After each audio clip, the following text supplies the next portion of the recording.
बहुत समय पहले हिमगिरी नामक एक छोटे से गांव में एक नन्ही लड़की रहती थी। उसका नाम था परी। परी का दिल बहुत बड़ा था और वह हमेशा दूसरों की मदद करने के लिए तैयार रहती थी।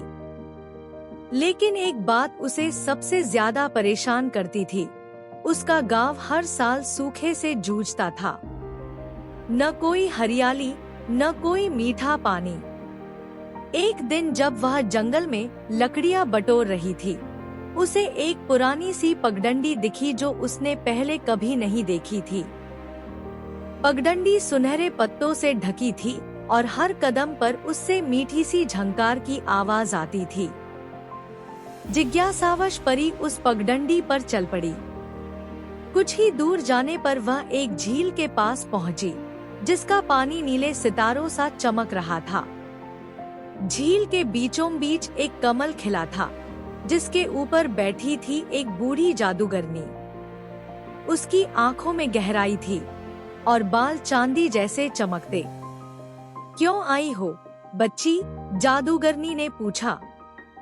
परी ने अपनी पीड़ा सुनाई और गांव के सूखे की बात कही।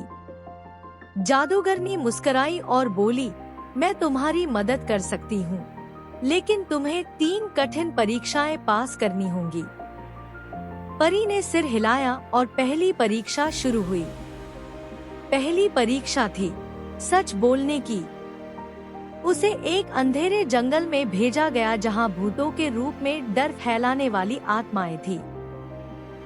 वे परी से झूठ बुलवाना चाहती थी, लेकिन परी ने डटकर हर सवाल का सच ही उत्तर दिया। आत्माएं गायब हो गईं और रास्ता साफ हो गया। दूसरी परीक्षा थी त्याग की। उसे एक प्यारी सी चिड़िया मिली जो बोल सकती थी। चिड़िया बोली, मुझे बहुत ठंड लग रही है, क्या तुम अपनी ओढ़नी मुझे दे सकती हो? परी ने बिना सोचे अपनी ओढ़नी उतार दी। तुरंत ही चिड़िया एक परी में बदल गई और रास्ता खुल गया। तीसरी और सबसे कठिन परीक्षा थी भरोसे की। एक पुल था जो टूटा हुआ लग रहा था। नीचे गहरी खाई थी, लेकिन एक आवाज आई, अगर तुम्हारा दिल साफ है तो यह पुल तुम्हारे लिए खुद ही बन जाएगा। डर के बावजूद परी ने पहला कदम आगे बढ़ाया और चमत्कार हुआ।